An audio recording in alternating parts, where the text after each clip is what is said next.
Hi everyone, অনু cooking আর্টে সকলকে স্বাগত জানিয়ে শুরু করছি আমার আজকের পর্ব। দই চিকেন তো অনেক খেয়েছেন, আজ আমি একদম নতুন স্বাদের ঘি দিয়ে চিকেনের রেসিপি নিয়ে চলে এসেছি। তো ভিডিও ভালো লাগলে লাইক করে সাবস্ক্রাইব করার অনুরোধ রইল। তো চলুন রেসিপি দেখে নিই। সর্বপ্রথম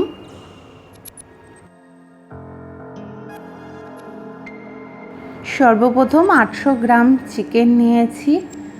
অল্প একটু হলুদ দিয়ে দেব, গরম মশলা দিয়ে দেব এবং কাশ্মীরি লঙ্কার গুঁড়ো দিয়ে ম্যারিনেশন করে 10 থেকে 15 মিনিট রেখে দেব রেস্টে। 15 মিনিট হয়ে গেছে। এইবার একটি কড়া নিয়েছি, তার মধ্যে সাদা তেল দিয়েছি। তেল গরম হয়ে আসলে একে একে চিকেনের পিসগুলো দিয়ে ভেজে নেব। একদিকটা যখন ভাজা হয়ে যাবে তখন উল্টিয়ে দিয়ে অপর দিকটাকেও ভেজে নেব। ভেজে নিয়ে রান্না করলে চিকেনের স্বাদটা অনেকখানি বেড়ে যায়।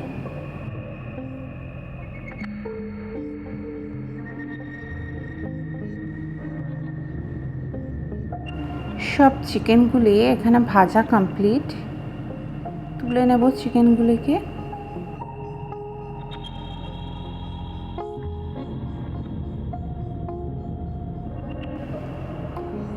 নেক্সট তেলের মধ্যে 2 চামচ ঘি দিয়ে দেব। আমার কথা শুনে একবার ঘি দিয়ে চিকেন বানিয়ে দেখবেন, যার স্বাদ মুখে লেগে থাকবে। ঘি যখন মেল্ট হয়ে যাবে তখন শুকনো মশলার ফোড়ন দেব। তার জন্য লাগছে তেজপাতা, 3টি এলাচ, 3টি লবঙ্গ, কিছু গোলমরিচ দিয়ে 15 সেকেন্ডের মতো নাড়াচাড়া করলে সুন্দর অ্যারোমা বার হলে তখন পেঁয়াজ কুচি দিয়ে দেব এবং ভাজতে থাকবো। পেঁয়াজটা যখন ভাজা হয়ে যাবে তখন হাফ টমেটো দিয়ে একটু ভেজে নেব।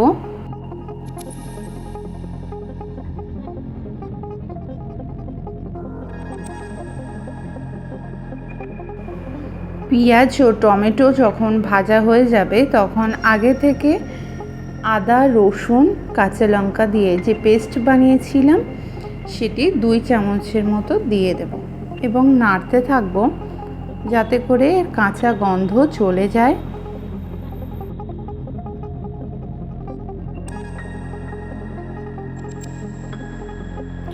দেন শুকনো মশলাকে অ্যাড করব। তার জন্য লাগছে 1.5 চামচ হলুদ, 1 চামচ কাশ্মীরি লঙ্কার গুঁড়ো, 1 চামচ লবণ, 4 চামচ জিরা ধনিয়া পাউডার দিয়ে ভালো করে কষিয়ে নেব। অল্প অল্প জল দিয়ে বারে বারে কষিয়ে নেব ভালো করে। এবার ফ্রাই করা চিকেনগুলোকে দিয়ে দেব। দিয়ে ভালো করে সমস্ত উপকরণগুলি একত্রে কষিয়ে নেব 2 থেকে 3 মিনিট।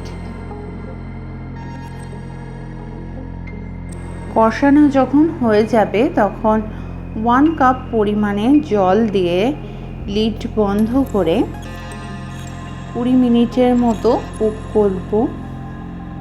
20 মিনিট পরে ফিরে এসেছি। দেখুন লিড তুলে দেখাচ্ছি।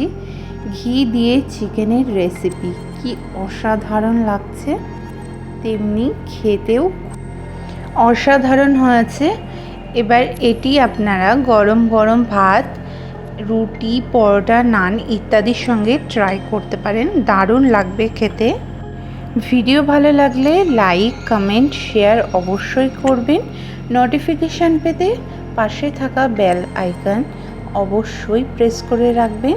এতে করে যেটা হবে, আমি যখনই ভিডিও আপলোড করব আপনারা ভিডিওটাকে মিস করতে পারবেন না।